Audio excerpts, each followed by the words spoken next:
The first breath of the city air that Sam Carter inhaled each morning was a cocktail of exhaust fumes, steamed hot dogs from a street vendor, and the damp metallic chill rising from the subway grates of Astoria. It was a real, tangible thing, a grit that clung to his skin and reminded him he was part of the living, breathing machinery of New York. This sensation, however, was violently sterilized the moment he swiped his worn ID badge at the entrance to the Hudson Yards headquarters of Aura Analytics. The transition was a physical shock.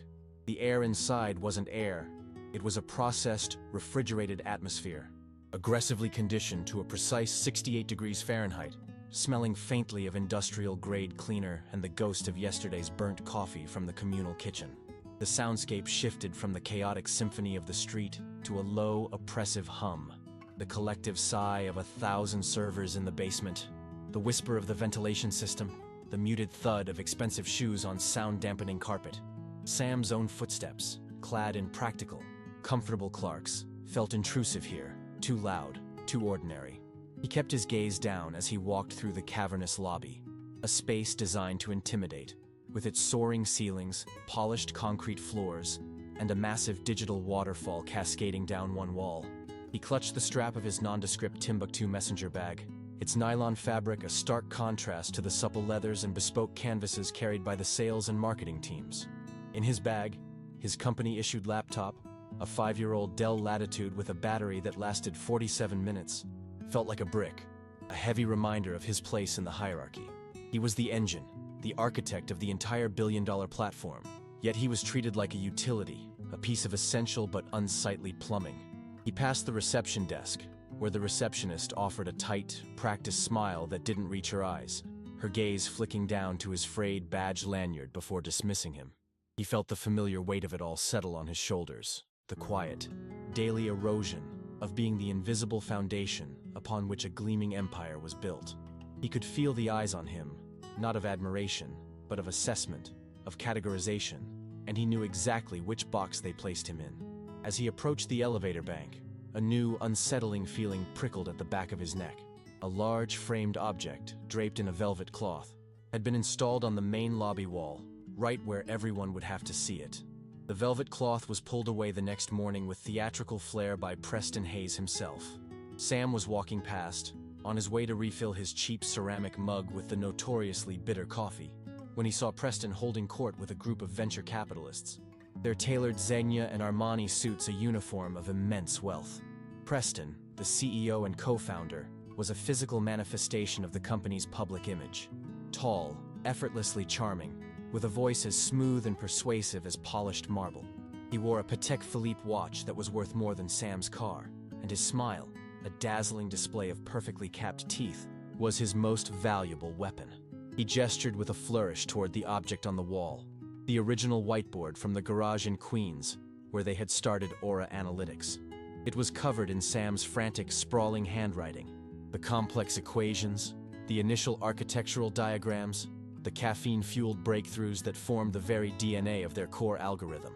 Sam felt a phantom ache in his wrist just looking at it, remembering the sleepless nights, the thrill of solving a problem no one else could, the scent of dry erase markers becoming the only air he breathed for weeks. But the story Preston was telling was a masterpiece of revisionist history.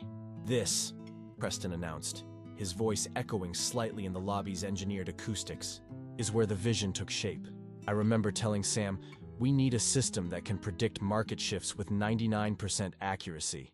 He was skeptical, of course, but I sketched out the core logic right here, the foundational pillars of the strategy." He pointed to a set of Sam's differential equations, as if they were his own crude drawings. The investors nodded, their faces a mixture of awe and admiration for this charismatic visionary. Sam stood frozen by the coffee machine, the pot halfway to his mug. The coffee's acrid smell filled his nostrils, mixing with the sour taste of injustice rising in his throat. He saw his life's most significant intellectual achievement being auctioned off as a folksy anecdote, a prop in the Preston Hayes show. He was relegated to a supporting character in his own story, the guy who just made sure the lights stay on. Preston's gaze swept the lobby, and for a fleeting, chilling moment, his eyes met Sam's. There was no recognition, no shared memory, only a flicker of cold, dismissive triumph. a silent confirmation that Sam's contribution was now officially nothing more than a footnote.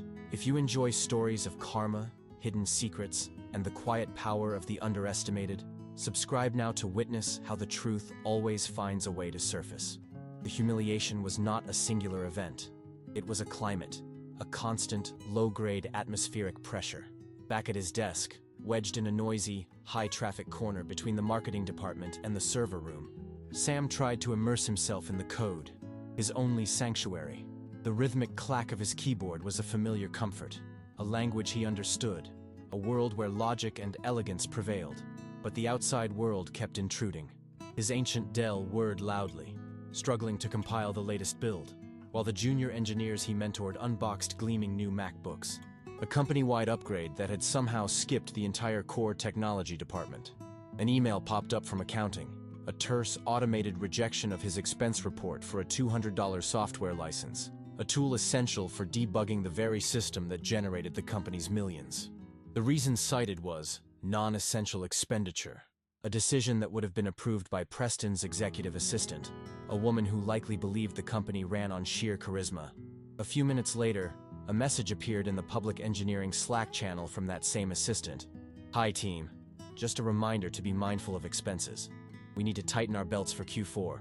All software requests now require direct CEO approval."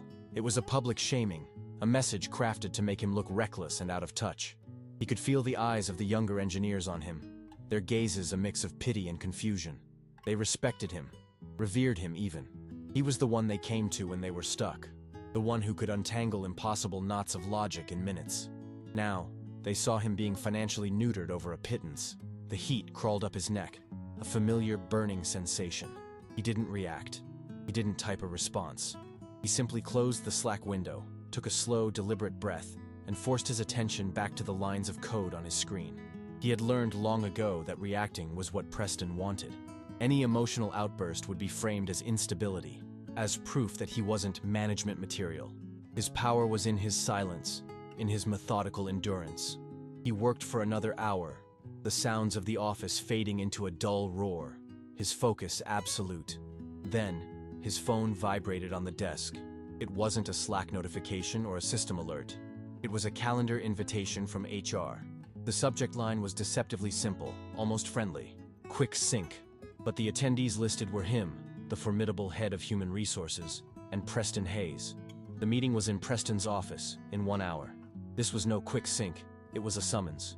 Preston's office was a testament to his self-image, a glass-walled cage perched on the corner of the 45th floor, offering a panoramic, godlike view of Manhattan and the Hudson River. The air inside was even colder than in the rest of the office, the silence more profound. A massive, abstract painting, all aggressive slashes of red and black, dominated one wall, and a ridiculously oversized mahogany desk sat like an altar in the center of the room. Sam was directed to a low-slung, uncomfortable leather chair, while Preston leaned back in his ergonomic throne, a picture of relaxed, absolute power. The head of HR, a woman with a smile as sharp and thin as a razor, sat silently to the side, her notebook open, her pen poised. "Sam?" Preston began, his voice exuding a false warmth that made Sam's skin crawl. "Thanks for coming in. We wanted to talk about the future." He gestured vaguely at the sprawling city below. Aura Analytics is entering a new phase, an aggressive growth phase. We've just closed our Series B, $80 million. The new investors are excited. They love the vision. He steepled his fingers, looking at Sam over them. "You've been foundational, truly, a rock. We wouldn't be here without your early work."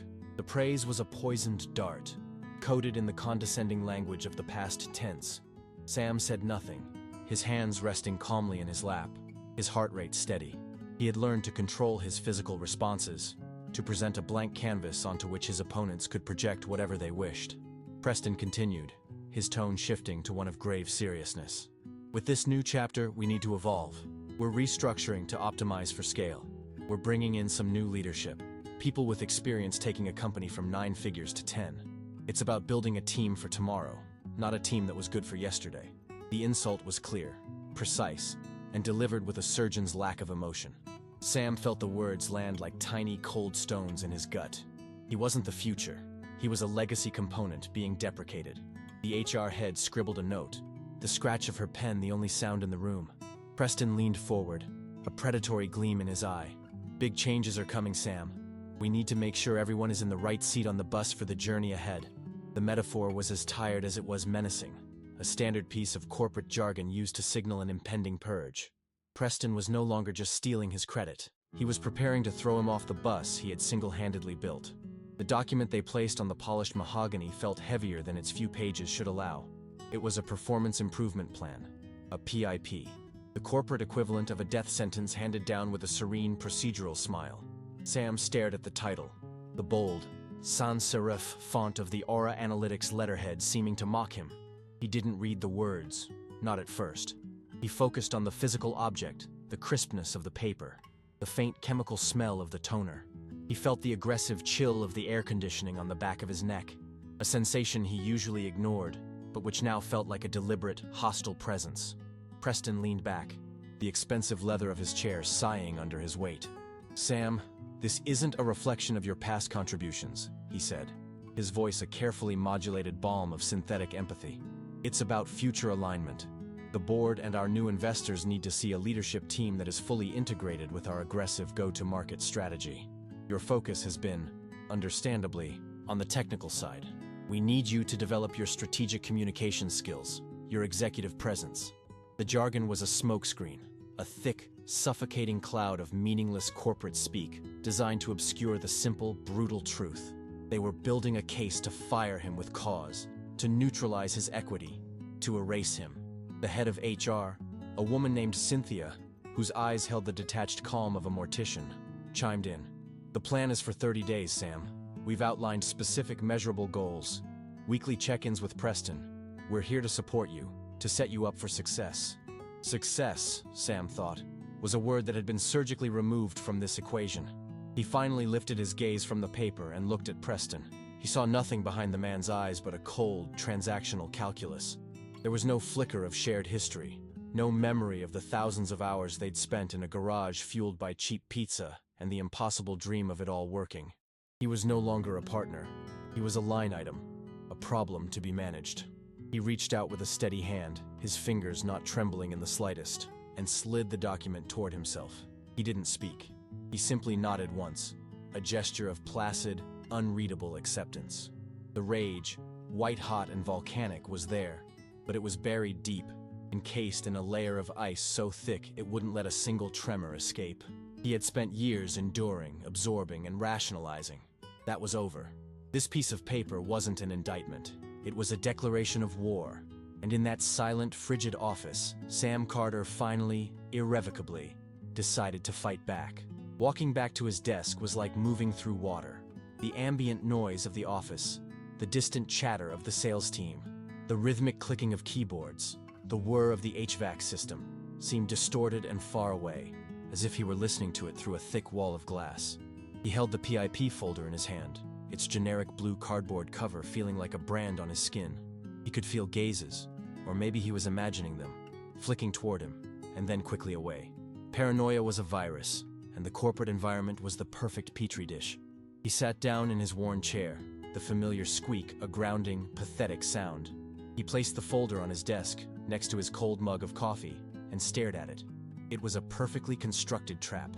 Every goal was subjective, immeasurable by any real metric. Improve stakeholder communication, demonstrate proactive leadership, foster cross-departmental synergy. It was designed for failure. He could work 24 hours a day, and Preston would still sit in their weekly check-in, steeple his fingers, and say with feigned regret, "I'm just not seeing the growth we need, Sam." It was a slow, public execution. He opened his laptop, the old Dell groaning to life. His fingers hovered over the keyboard. For years, his response to any problem was to write code, to build, to create order out of chaos. But this wasn't a problem that could be solved with a more elegant algorithm. This was a human problem, a problem of greed and betrayal. His mind, trained to see systems and patterns, began to shift its focus. He wasn't looking at code bases anymore. He was looking at the corporate structure, at the flow of information, at the legal architecture that held the entire enterprise together. And then, a memory surfaced, hazy at first, then sharpening into perfect crystalline focus. A late night in his old Astoria apartment. years before Aura Analytics was even a registered LLC.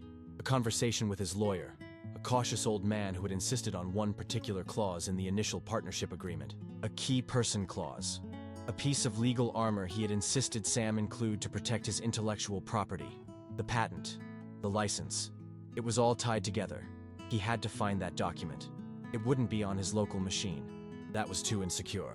It would be on the main corporate server, buried deep within the legal and finance directories, a place he hadn't needed to look in almost a decade. His fingers finally moved, not to write code, but to open a secure shell, his movements quiet, deliberate, and utterly invisible. The workday was ending, but his had just begun. The office at night was a different beast. The forced, cheerful energy of the day evaporated, leaving behind a skeleton of glass and steel. The only light came from the emergency exit signs, casting a sickly green glow on the carpets, and the pulsing standby lights on 1,000 pieces of technology. The silence was heavy, punctuated only by the low, constant hum of the server room and the occasional distant rattle of the cleaning crew's cart on another floor. Sam sat at his desk, a solitary figure illuminated by the cold blue light of his monitor.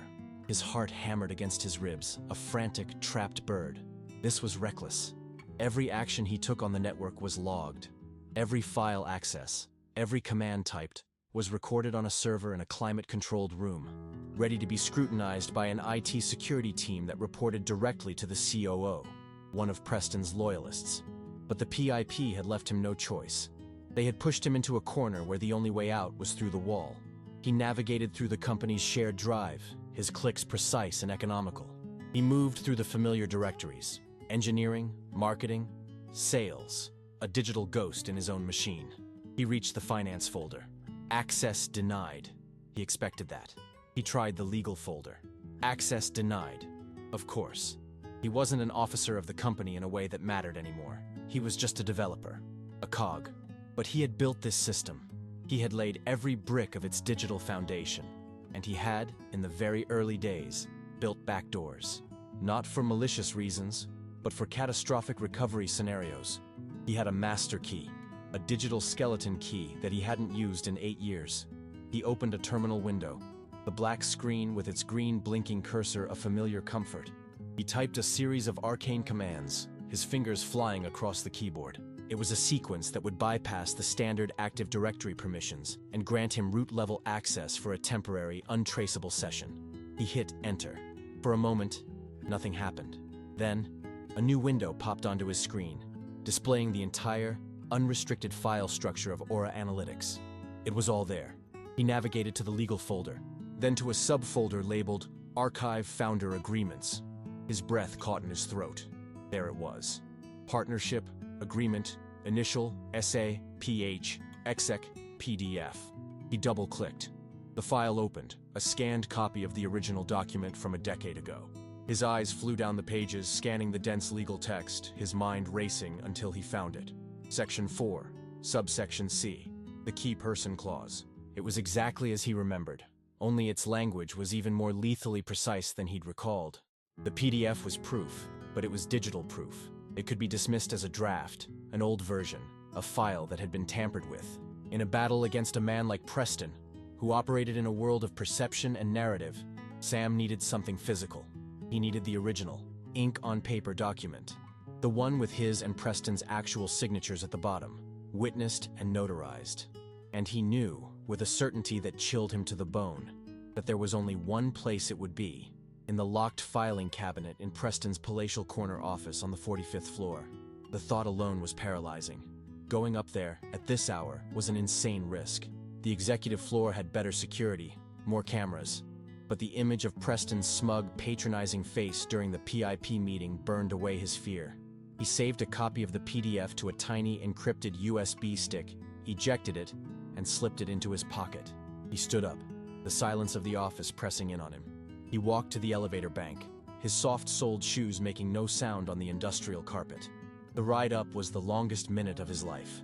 He watched his own reflection in the polished steel doors, a pale, determined ghost ascending to the lair of the king. The elevator dinged, the sound echoing in the cavernous, empty executive reception area. The air up here was different, smelling faintly of leather and Preston's cloying, expensive cologne. The door to Preston's office was locked, as expected. He pulled out his wallet, but not for a keycard. From a hidden sleeve, he slid out a small, thin piece of metal, a tension wrench, and a series of tiny lockpicks. It was a hobby from his college days, a fascination with physical systems and their vulnerabilities. He knelt before the lock, his ear pressed against the cool wood of the door. The building was silent, but in his ears, his own pulse was a deafening drum. He inserted the wrench in a pick, his fingers, usually so deft on a keyboard, feeling clumsy and foreign. He probed the lock, feeling for the faint clicks of the tumblers. 1, 2, 3, 4. The fifth was stiff. He applied a fraction more pressure. A final, satisfying click echoed in the stillness. He turned the handle slowly, held his breath, and pushed the door open into the darkness. He slipped inside, closing it gently behind him, his eyes adjusting to the gloom, drawn to the hulking shape of the mahogany desk, and, next to it, the steel filing cabinet that held the key to everything. He could hear a faint sound now, not from inside the office, but from far down the hallway, the soft, rhythmic squeak of wheels on polished marble. The sound of the cleaning cart's squeaky wheel grew louder from the far end of the hallway, a rhythmic, agonizing metronome counting down the seconds he had. Sam's fingers, slick with a cold sweat, fumbled with the latch on the top drawer of the filing cabinet. It slid open with a low, metallic groan that seemed to scream through the silent office. He flicked on the tiny LED light on his keychain, casting a small, nervous circle of white in the oppressive darkness. The files were organized with Preston's signature brand of superficial order, alphabetical by year, then by quarter. He started with the oldest files, from the year they incorporated. His fingers brushed past manila folders labeled Q1 Marketing Spend, Series of Pitch Deck, Client Contracts, Legacy. He was looking for a single document, a needle in a haystack of corporate history. But his eyes caught a folder that didn't belong. It was newer, thicker than the others, and simply labeled T&E Overages, PH Executive, Travel and Entertainment. He knew he shouldn't, that it was a distraction, but a dark curiosity compelled him. He pulled it out. The contents were a monument to casual fraud. Expense reports for $1,000 dinners at Per Se on dates Sam knew for a fact Preston had been on a family vacation in the Hamptons, according to his out-of-office emails. Receipts from a luxury watch dealer in Soho, categorized as client gifts. A $15 GWO zero charge for a team off-site strategy session at a 5-star hotel in Miami that Sam knew had never happened. It was a systematic siphoning of company funds, disguised as the cost of doing business. Every report was co-signed for approval by the CFO, another one of Preston's early hires, a man whose loyalty was clearly to Preston, not the company's balance sheet. Sam felt a wave of nausea. He had argued with accounting for weeks over a $200 software license while Preston was expensing imaginary dinners. He wasn't just being undermined, he was actively subsidizing the lavish lifestyle of the man plotting his removal. He shoved the folder back, his hands trembling with a rage that was colder and sharper than the fear he'd felt just moments before. His search became more frantic, his focus renewed by the blatant theft. He found a folder labeled Vendor Contracts, Special Projects, and inside a series of invoices from a company he had never heard of stopped his heart cold. The company was called Zenith Strategic Solutions, LLC. The invoices were masterpieces of corporate vagueness, with line items like Q3 Strategic Advisory Services for $75, Suvro, and Go-to-Market Synergy Analysis for $50. The payments were monthly, consistent, and substantial, totaling nearly $1 million over the past year alone. Sam's mind, the same mind that architected complex data systems, immediately saw the pattern. This wasn't a vendor, it was a ghost. He slipped back to Preston's desk, the leather of the CEO's chair cold against his legs as he sat down. He gently nudged the mouse, waking the dual 4K monitors from their slumber. Preston hadn't even bothered to lock his machine. The hubris was staggering. With his heart pounding a deafening rhythm against his ribs, Sam opened the company's accounting software. He used his own credentials, knowing the access would be logged, but he cloaked his search query using a series of commands that would make it look like a routine data integrity check. He searched for Zenith. The vendor profile was sparse. The address was a registered agent's office in Delaware, the classic sign of a shell company. The contact person was listed as N. Pierce, with no phone number, only a generic email address. But the most damning detail was in the payment approval chain. All invoices from Zenith were routed to a special approval queue that bypassed the standard multi-level sign-off process required for any expenditure over $10,000. The only required approval on the Zenith invoices was Preston Hayes. It was a closed loop, a financial black hole designed to bleed the company dry without oversight. He dug deeper, cross-referencing incorporation dates and banking information he found in the vendor setup files. He pulled up the public records for Zenith Strategic Solutions. The registered officer, the sole proprietor listed on the State of Delaware's website, wasn't N. Pierce. Sam felt the air leave his lungs in a silent gasp as he read the name. A name he knew all too well from company holiday parties and Preston's boastful stories about his family. It was Preston's brother-in-law, a man who worked as a high school history teacher in Connecticut. He wasn't just stealing expense money, he was running a full-blown embezzlement scheme through a shell company, funneling investor capital directly into his own family's pockets. The financial fraud was sickening, a betrayal of the investors and every employee who believed in the mission. But as Sam continued his search for the partnership agreement, he stumbled upon a folder that revealed a deeper, more personal layer of Preston's depravity. It was tucked away at the back of the drawer, outside the chronological order, labeled simply HR Sensitive. Inside, he found documents detailing the departure of a brilliant young data scientist, Sarah Jenkins, who had quit abruptly about 18 months ago. Sam had always wondered about her departure. She was a rising star, passionate and incredibly talented, and her sudden resignation with no explanation had been a blow to the engineering team. The first document was a printed email chain, an official complaint filed by Sarah with HR, detailing a pattern of unwanted advances and inappropriate comments from Preston during a business trip. The language was clear, professional, and chillingly specific. The next document was HR's official response, a masterpiece of gaslighting and corporate deflection written by Cynthia, the same woman who had sat silently during his PIP meeting. It was filled with phrases like misinterpretation of management style and high-stress startup environment. There was no investigation, only a recommendation for Sarah to attend a communication workshop. Then came the final brutal sequence. A performance review for Sarah, written by Preston 2 days after her complaint was filed, suddenly painting her as a difficult, uncooperative employee who struggled with teamwork. It was a complete fabrication, and stapled to the back of it was a copy of her severance agreement.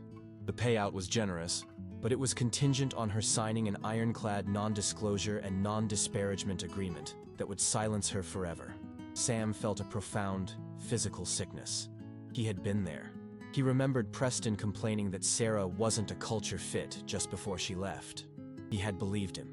He had watched a good person, a brilliant mind, be systematically harassed, discredited, and erased from the company, and he had done nothing because he had trusted the man who was now doing the exact same thing to him. The PIP they had given him wasn't just a tool, it was a template, a well-oiled weapon they had used before to dispose of anyone who became a threat or an inconvenience to the king.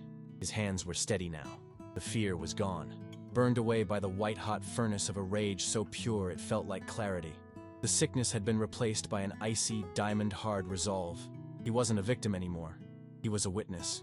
He finally found what he had been looking for, in a thin folder mislabeled Corporate Bylaws Draft. The original partnership agreement. The paper was thick, slightly yellowed. The signatures at the bottom, his own looping scrawl, Preston's arrogant slash, still dark with ink. He turned the pages, his eyes scanning the dense legalese until he found it, glowing under the beam of his keychain light as if it were forged in fire. Section 4, subsection C, the key person clause. It was all there, exactly as his lawyer had drafted it. An unbreakable lock tying the company's use of his algorithm to his continued role as a C-level executive. For a moment, a wave of triumphant relief washed over him. He had him. But as he went to place the document back, his light caught the edge of another folder behind it, one he hadn't noticed before. This one was labeled with a single cryptic word, Nightingale. He opened it. Inside were not legal documents, but printouts of encrypted emails between Preston, the new Series B investors, and a high-powered law firm. The emails dated back 6 months, long before the funding round was even announced to the company. They were discussing him. They were strategizing the best way to manage the Sam Carter situation post-investment. They referred to his equity as a significant financial drag and his technical role as a legacy bottleneck. He saw his own name in spreadsheets next to models calculating the millions the company would save by voiding his shares. The public humiliation, the promotion to Chief Innovation Fellow, the PIP, it was all there, planned and war-gamed in meticulous detail. This wasn't a recent decision driven by new investors. This was a long, slow, deliberate conspiracy to surgically remove him from the company he had built, and Preston had been the one holding the scalpel from the very beginning. He gently closed the file drawer, the soft click of the lock sounding like the cocking of a gun in the silent room. The journey back from the 45th floor was a descent into a new reality. Sam no longer felt like a ghost in his own machine. He felt like its rightful and wrathful god. The USB stick in his pocket, a tiny sliver of plastic and metal, felt as heavy and potent as a king's signet ring. It held not just data, but destinies. The office, which had seemed a labyrinth of humiliation only hours before, now revealed itself as a chessboard, and for the first time, Sam could see all the pieces. He walked past the rows of desks, the low hum of cooling fans, and the soft glow of monitors now appearing not as the background noise of his life, but as the sleeping infrastructure of his coming campaign. He didn't feel fear, not anymore. The discovery of the Nightingale file had cauterized that emotion completely. What replaced it was a cold, pure, architectural fury. He sat at his desk, the worn fabric of his chair a familiar anchor in a world that had tilted on its axis. He didn't open his work laptop. Instead, he pulled out his personal phone and, using a secure cellular connection, began his work. He established a new, encrypted cloud storage account with a provider based in Switzerland, protected by layers of privacy laws that would make a US-based subpoena a nightmare. He then methodically transferred the contents of the USB stick, the partnership agreement, the Zenith invoices, the HR file on Sarah Jenkins, the entire Nightingale conspiracy, to this digital fortress, creating a triple redundant backup that existed entirely outside of Aura Analytics' ecosystem. He was building an arsenal. Every document was a weapon, every email a round of ammunition. As he worked, his mind, accustomed to designing fault-tolerant systems, began to construct a new kind of architecture, a plan for Preston's systematic dismantling. He knew he couldn't do it alone. This wasn't a technical problem to be solved with elegant code. It was a legal and political war that required a different kind of expert. He thought back, not to his corporate contacts, but to his college days, to a friend who had gone to law school, a friend who had always railed against corporate overreach, who had chosen to represent people, not companies. He found the number in his old contacts list. The name on the screen was Arthur Finch, S-Key. He was a labor lawyer, a specialist in wrongful termination and whistleblower cases. He wasn't a sleek corporate attorney from a glass tower. He was a grinder, a fighter. Sam took a deep breath, the sterile, recycled air of the office feeling thin and inadequate in his lungs. He hit the call button, listening to the faint electronic ring, knowing that with this single action, he was stepping off the path of the quiet, reliable engineer and onto a road from which there was no turning back. Arthur Finch's office was the physical antithesis of Aura Analytics. Located in a pre-war building in the Flatiron District, it smelled of old paper, leather-bound books, and freshly brewed, slightly burnt coffee. There was no polished concrete or digital waterfalls, only overflowing bookshelves, stacks of legal briefs tied with red string, and a view of a brick wall across an alley. Arthur himself was a man who seemed to have been assembled from a bygone era, with a rumpled tweed jacket, wire-rimmed glasses, and a mind as sharp and unforgiving as a shard of glass. Sam sat across a cluttered oak desk, the evidence he had gathered laid out between them not as digital files, but as crisp, numbered printouts. He spoke for nearly an hour, his voice low and even, detailing everything from the whiteboard humiliation to the PIP, the key person clause, the Zenith Shell Company, Sarah Jenkins's NDA, and the Nightingale emails. He presented it not with emotion, but with the cold, irrefutable logic of a systems architect explaining a critical failure. Arthur listened without interruption, his only reaction an occasional, almost imperceptible nod, his eyes behind the thick lenses missing nothing. When Sam finished, the silence in the room was profound, broken only by the distant wail of a siren on the street below.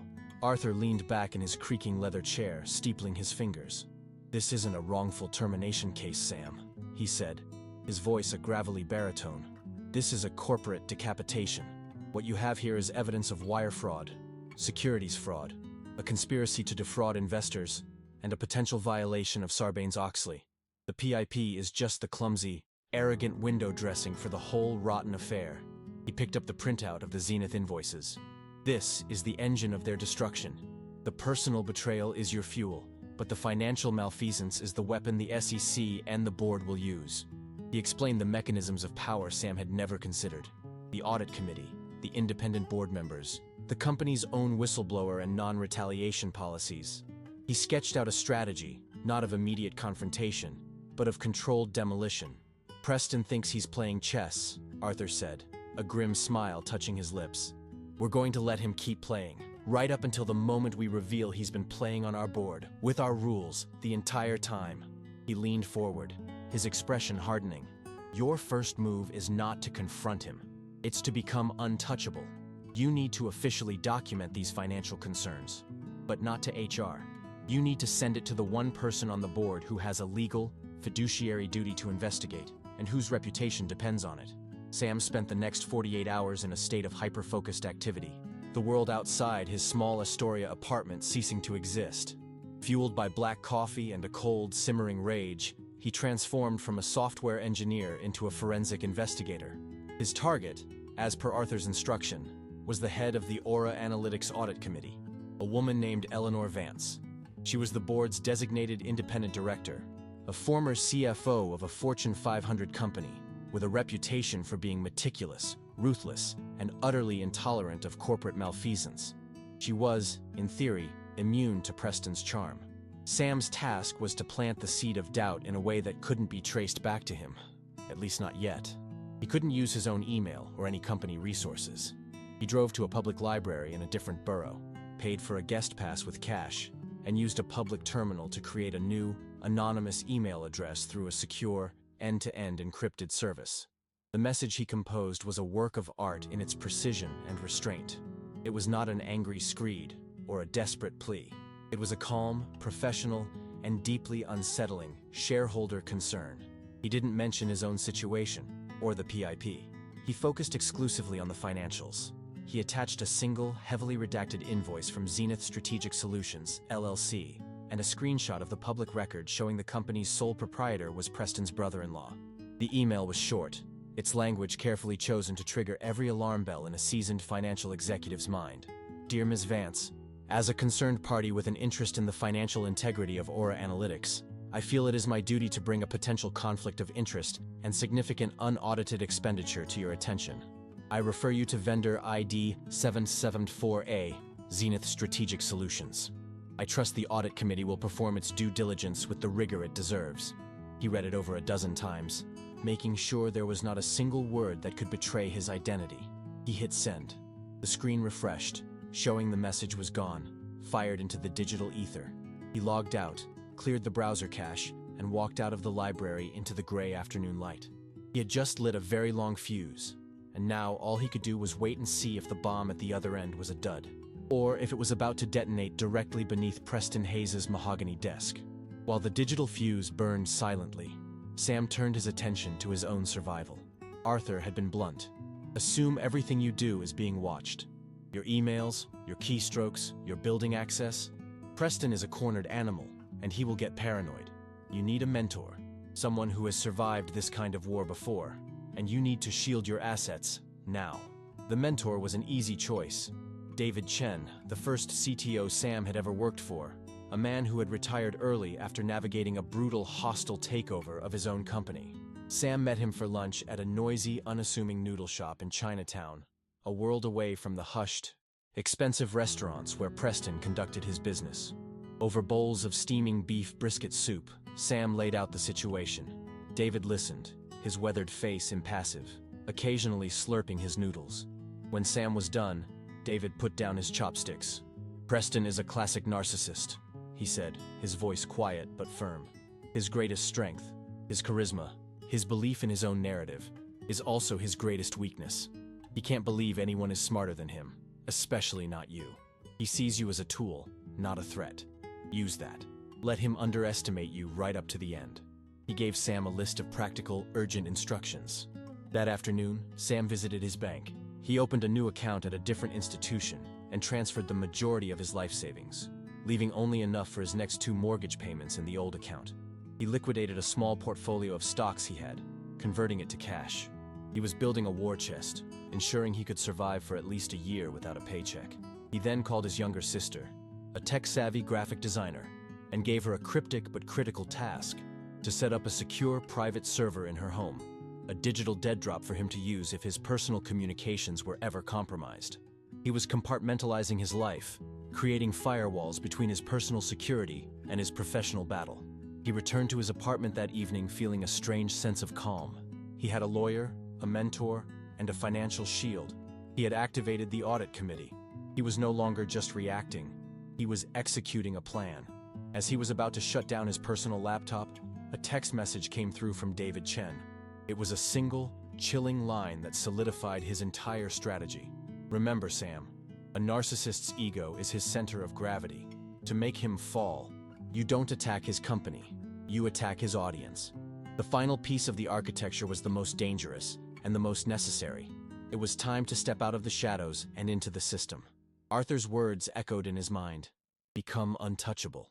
To do that, he had to transform from an anonymous tipster into an officially recognized whistleblower, cloaking himself in the very corporate policies Preston had likely never bothered to read.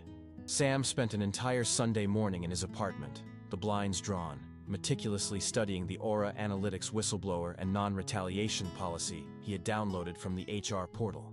It was a dense 20-page document filled with legalese, but to Sam's analytical mind, it was a schematic.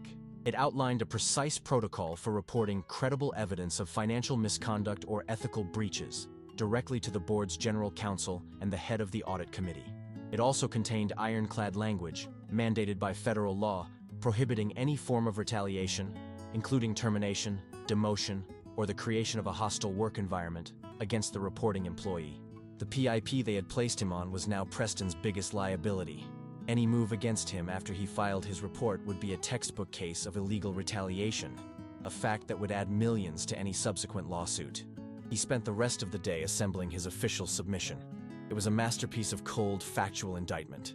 He created a detailed timeline, cross-referencing Preston's expense reports with his public calendar and social media posts to show the fraudulent client dinners. He included the complete unredacted file on the Zenith Shell Company, linking it directly to the Series B investor funds. He even included the Nightingale emails as evidence of a conspiracy to mislead the board. But he made a crucial strategic decision. He left out the key person clause and the details of Sarah Jenkins's harassment. The fraud was for the board. The rest was for him, a trump card to be played at a time and place of his own choosing. Using the company's designated third-party ethics portal, a secure and confidential web service, he uploaded the meticulously organized dossier. He typed his name into the official submission form, a final, irrevocable act. He clicked Submit. A confirmation screen appeared instantly with a case number. But it was the automated email that arrived in his inbox 30 seconds later that made his blood run cold. It was a standard notification confirming receipt of his report and informing him that, as per company policy, the individuals named in the complaint had just been automatically and simultaneously notified that a formal investigation had been opened. The summons came not as a calendar invitation, but as a curt, 2-word message from Preston on Slack. My office. Now. The usual veneer of corporate politeness was gone, stripped away to reveal the raw, impatient command beneath. When Sam entered the glass cage on the 45th floor, the atmosphere had shifted from the cold condescension of the PIP meeting to something far more dangerous. The air was thick with a static charge, the kind of oppressive silence that precedes a lightning strike. Preston wasn't leaning back in his throne this time. He was standing by the panoramic window, his back to the door, a dark silhouette against the glaring afternoon sun. Cynthia, the head of HR, was already seated, her face a pale, impassive mask, a fresh legal pad open before her. She didn't look at Sam as he entered. Preston turned slowly, and the manufactured charm was gone, replaced by a look of cold, reptilian fury. His smile was a thin, bloodless line, a tectonic fault in his usually smooth facade of charisma. The muscles in his jaw were bunched into hard knots, a tiny pulsing rhythm that betrayed the volcanic pressure beneath the surface. Sam, he said, his voice dangerously soft, devoid of all its usual warmth. We received a notification this morning from the ethics portal, a rather creative piece of fiction. He walked toward the mahogany desk, his movements slow and deliberate, like a predator circling its prey. He picked up a single sheet of paper. It seems a concerned party has made some serious, unsubstantiated allegations. Allegations that constitute a flagrant breach of employee confidentiality and demonstrate a profound lack of judgment. It's a desperate, transparently retaliatory move from someone who knows they're failing to meet performance expectations. He let the last words hang in the air, a direct, venomous link between the PIP and the whistleblower report. Sam felt his own heartbeat, a slow, steady drum against the frantic energy radiating from Preston. He had prepared for this. He was no longer a participant. He was an observer, cataloging every micro-expression, every veiled threat. Preston's victory lap had begun, and Sam knew his only job was to let him run, right into the trap he didn't yet see. If you are enjoying this story of betrayal and calculated justice, please like this video. It helps us bring you more stories like this. Preston slid the single sheet of paper across the vast, polished expanse of the desk. It wasn't a complex legal document. It was brutally simple. A termination letter. Sam's eyes scanned the text, his mind absorbing the key phrases with an unnatural calm. Termination for cause, it read. The words a legal guillotine designed to sever not just his employment, but his claim to every single share of his equity. The listed causes were a masterwork of corporate fiction, citing his failure to meet the objectives outlined in the performance improvement plan, his unprofessional conduct in creating a hostile and untrustworthy environment, and a catch-all charge of actions detrimental to the company's interest. It was a direct, undisguised retaliation for his report to the audit committee, and Preston was arrogant enough to put it in writing. "You forced my hand, Sam," Preston said, his voice now laced with a tone of feigned disappointment. "The performance of a benevolent king forced to execute a traitor. I gave you a chance to step up, to align with the new vision. Instead, you chose to lash out, to try and burn the place down on your way out." He gestured to Cynthia, who slid a much thicker document next to the first one. "However," Preston continued, his magnanimous mask slipping back on, "because of your past contributions, we are prepared to offer you a severance package.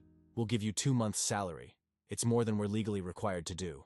2 months' salary, an amount that wouldn't even cover the cost of the watches Preston had expensed as client gifts.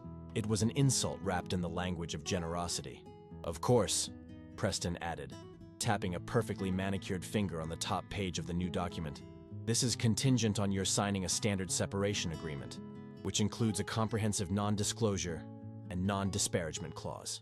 Sam looked down at the document. He knew exactly what it was. It wasn't just an NDA.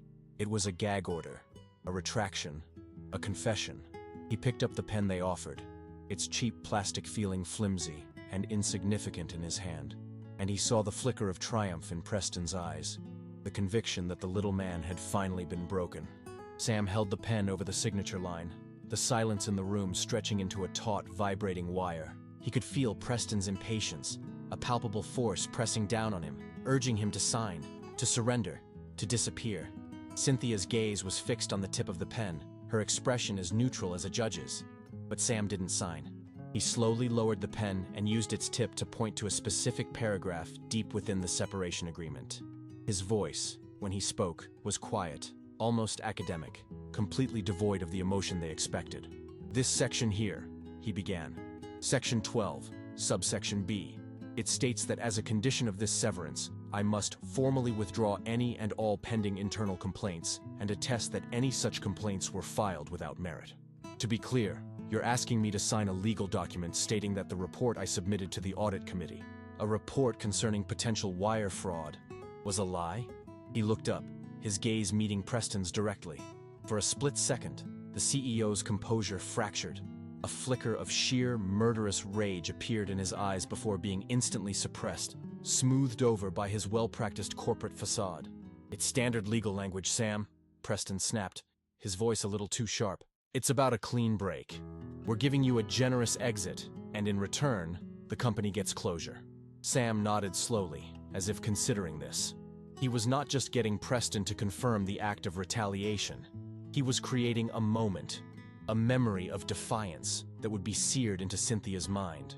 A witness who would one day have to recount this conversation under oath. He picked up the termination letter and signed it, acknowledging receipt. Then he pushed the much thicker severance agreement back toward Preston. I understand, Sam said calmly. This is a significant legal document. My attorney advises me to take at least 24 hours to review any separation agreement. I will have a final answer for you by the end of the business day tomorrow. The room temperature seemed to drop another 10 degrees. He had refused to be rushed. He had taken the weapon they had built for him and announced he was taking it home to study it first. As Sam stood up, the signed termination letter feeling like a receipt for a transaction he had just won, and the unsigned severance offer feeling like a captured enemy battle plan, Preston's face was a mask of barely controlled fury. The swift, clean execution he had planned had become messy, delayed. He had lost control of the timeline, and for a man like Preston, that was an intolerable offense. This offer is on the table for 24 hours, Sam, he said, his voice low and menacing. After that, it's gone, and you walk away with nothing but a termination for cause on your record. Think very carefully about how that will look during your next background check. It was a naked threat, an attempt to poison his future, and Sam absorbed it without flinching. He gave a single slight nod of acknowledgement, a gesture of such infuriating calm that it caused a vein to pulse in Preston's temple. He turned and walked toward the door, the sound of his practical Clarks a quiet, steady rhythm on the expensive flooring. He was a dead man walking, but he was leaving with the enemy's playbook in his hand. As he reached for the handle, Cynthia's voice cut through the silence. No longer the detached HR drone, but the quiet, chilling voice of the enforcer. Your building access and all system permissions will be revoked in 5 minutes, Mr. Carter, she said, without looking up from her notepad. Security will escort you to your desk to collect your personal belongings. Please be efficient. The formality was the final twist of the knife, the reduction of a co-founder to a security risk. But Sam didn't hear it as an insult. He heard it as a starting pistol. The 5-minute clock wasn't for him to pack a box. It was the final countdown before the life he knew was vaporized, and the new one, the one where he held all the power, could finally begin. True worth is not measured by the view from a corner office or the weight of a watch on your wrist. It's forged in the silent hours of creation, in the integrity of your work, and in the quiet resolve to stand by your values when they are tested. Status is a fleeting illusion, but character is the bedrock on which a real legacy is built. Let us know in the comments what you think is the most satisfying form of workplace justice. The walk from Preston's office back to his own floor was the strangest journey of Sam's life. He was, for all intents and purposes, a non-person. In a few minutes, his digital ghost would be exorcised from the machine he had built. His name would disappear from email directories, his access keys would be voided, his very existence within Aura Analytics would be scrubbed.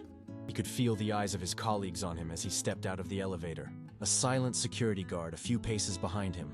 A clear signal to the entire office that he was being cast out. He saw the mix of pity, confusion, and fear on their faces. They saw a man being publicly shamed, a cautionary tale. They couldn't see the smile hidden deep inside him. He walked past his corner desk, with its mess of technical manuals, his worn-out coffee mug, and the framed photo of him and Preston in the old garage, a relic from a time he now knew was a lie. He didn't stop. He didn't pack a single thing. His personal effects were irrelevant. The security guard cleared his throat, confused. "Sir, your desk." Sam didn't even look back. "There's nothing I need," he said, his voice clear and steady. He walked directly toward the main exit, the security guard scrambling to keep up. He felt the unsigned severance agreement in his messenger bag, a thick sheaf of paper that was no longer a threat, but the single most important piece of evidence he possessed. It was Preston's confession, his signed admission of retaliation, and he had willingly handed it over. Sam swiped his badge at the turnstile for the very last time. The light flashed green. He pushed through and stepped out into the chaotic, vibrant air of the city. The noise of the traffic, the smell of street food, the rush of the crowd, it all felt real. A welcome baptism back into a world not governed by Preston's suffocating control. He pulled out his phone, not to call a cab or his family, but to send a single, pre-arranged text message to Arthur Finch. The message was simple. "The package is in my possession." He didn't head for the subway station that would take him home to Queens. Instead, he turned and began walking downtown, his pace quick and purposeful, toward the unremarkable pre-war building in the Flatiron District where the real war was about to begin. The boardroom on the 50th floor was designed to feel like the inside of a bank vault, silent, cold, and immensely valuable. The air, scrubbed and chilled to a precise 66 degrees, smelled faintly of Italian leather from the 20 chairs arranged around the colossal, single-slab marble table, and the bitter, high-end espresso served by a silent attendant. Sam sat at the far end, a ghost at the feast, his simple navy blazer a stark island of wool in a sea of bespoke charcoal and pinstripe suits. He was still technically a board member, a fact Preston had overlooked in his haste to execute him. He watched as Preston, at the head of the table, held court. He was a maestro conducting a symphony of confidence, his voice smooth and resonant as he walked the new investors through his 100-day plan. A massive touchscreen behind him displayed slides filled with synergistic buzzwords and hockey stick growth projections. He was selling a future built on a foundation he didn't own.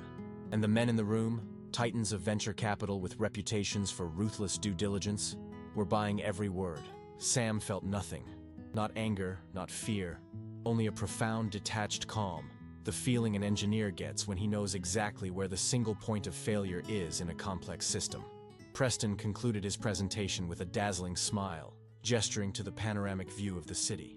And that, gentlemen, is how Hayes Industries will not just dominate the market, but redefine it. A polite ripple of applause filled the room. The investors, led by the formidable Eleanor Vance, looked impressed, their faces reflecting the cool glow of the projected revenue numbers. Preston's gaze swept the table, a king surveying his loyal subjects, and it landed on Sam with a flicker of triumphant dismissal. This was the moment. Sam cleared his throat, a small, insignificant sound that somehow cut through the self-congratulatory atmosphere. "If I may," he said, his voice even, "I have one final document for the board's consideration." Preston's smile tightened. "Sam, I believe we've concluded the presentation."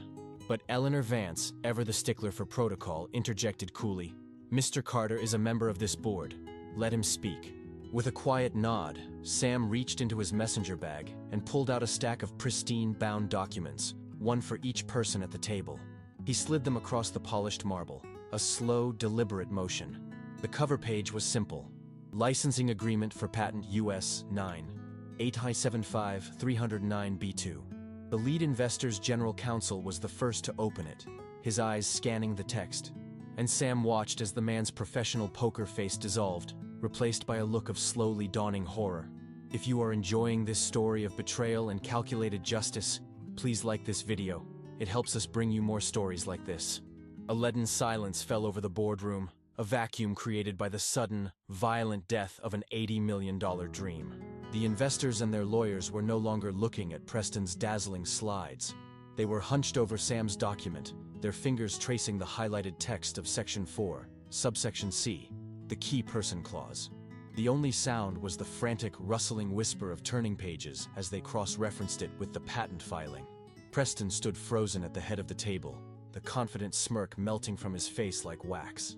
The color drained from his cheeks, leaving behind a sickly, pale sheen of sweat under the recessed lighting. His eyes, wide with a dawning animal panic, darted from the unreadable, hardening faces of the investors to Sam's calm, implacable expression. He opened his mouth to speak, to deploy the weapon of his voice, but all that came out was a dry, rasping croak. He tried again. This is a minor legal formality," he stammered, the words clumsy and hollow in the cavernous silence. "An old document from the garage days. It's irrelevant." But the lead investor's lawyer looked up, his eyes cold as steel chips. "Mr. Hayes," he said, his voice cutting through the tension like a scalpel. "A clause that voids the license to your company's core technology upon the termination of its inventor is not a formality. It's a ticking bomb, and it appears you just lit the fuse." Sam let the lawyer's words hang in the air for a moment before he delivered the final fatal blow. He looked directly at Eleanor Vance, his voice quiet but carrying to every corner of the room with the weight of absolute truth. "The technology you've invested in is not an asset of Hayes Industries," he stated, his tone flat and devoid of malice. "It's a rental. The terms of the lease were contingent on my continued role as a C-level executive, and as of yesterday's termination meeting, that lease has been irrevocably terminated." Preston finally collapsed into his leather throne, his hands trembling, his gaze unfocused. He was no longer a charismatic CEO. He was just a man in an expensive suit who had been caught trying to sell a house he didn't own. Eleanor Vance closed her copy of the document with a soft, final thud. She ignored Preston completely, her sharp, intelligent gaze fixed solely on Sam as she picked up her phone. "Get our head of litigation and a forensic accounting team on the line," she said into the phone, her voice a low, lethal command. "And have security escort Mr. Hayes from the building. Immediately." 9 months later, the air Sam Carter breathed was different. It was the rich, earthy scent of freshly roasted coffee beans from the artisanal shop downstairs, mixed with the faint, clean smell of whiteboard markers and the warm, electronic hum of high-end servers that he himself had specified and installed. He stood in the center of his new office, a converted brick-and-beam loft in Dumbo, the morning sun slanting through massive arched windows, casting long, warm shadows across polished hardwood floors. This was the headquarters of Foundational Logic, his new consulting firm, a company that already had a waiting list of clients and a staff of 12 of the best engineers from his old team, whom he'd hired away from the wreckage of Hayes Industries. He looked at the team, huddled around a central table, their debate over a complex data caching problem, lively, respectful, and brilliant. There was no fear here, no oppressive silence, only the vibrant energy of creation. He had not just survived, he had been reborn. The board, led by a furiously efficient Eleanor Vance, had been forced to negotiate with him from a position of absolute weakness. The settlement had been staggering, a figure that made his old, suppressed salary seem like a rounding error.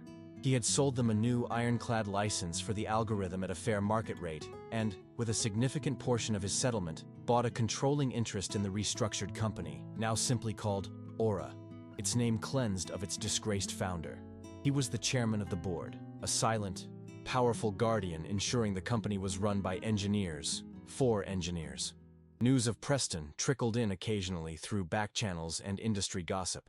The investor lawsuits had been brutal, stripping him of every asset. The SEC investigation into the Zenith Shell Company had led to federal fraud charges. He was an industry pariah, his name a verb for executive hubris and catastrophic failure. He was last seen by a former colleague working as a client advisor at a luxury car dealership in New Jersey, his Patek Philippe long gone, replaced by a desperate hollow smile.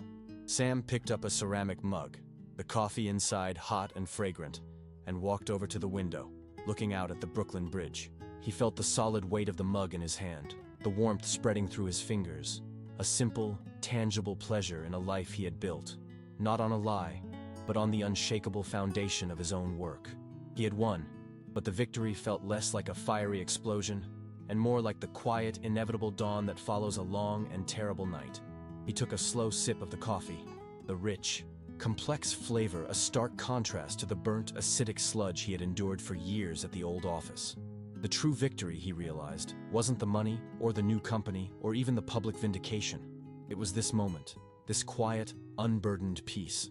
It was the absence of the constant low-grade hum of anxiety, the dread of the next casual humiliation, the weight of being perpetually underestimated. He had spent a decade believing his value was tied to the company's valuation, a number on a screen that Preston manipulated like a stage magician. He saw now that his real worth had never been in the equity. It had been in his hands, in his mind, in the deep, quiet knowledge that he could build something from nothing. Preston had built an empire of perception, a glittering facade held together by charisma, stolen credit, and fear. It was a structure with no foundation, and it had collapsed into dust the moment a single, unshakable truth was spoken aloud in a room full of powerful people. Sam had built an engine of logic, and it was that engine that had ultimately, and justly, ground Preston's world to pieces. He watched a ferry glide across the East River, a small, determined shape moving against the vast backdrop of the city. He had learned the hardest lesson of his life, that status is a performance, but dignity is a fortress. That fear is a currency used by the weak to control the strong, and that in the end, the most powerful force in any room, any company, any life, is not the most persuasive voice or the most expensive suit, but the simple, undeniable truth of who actually did the work.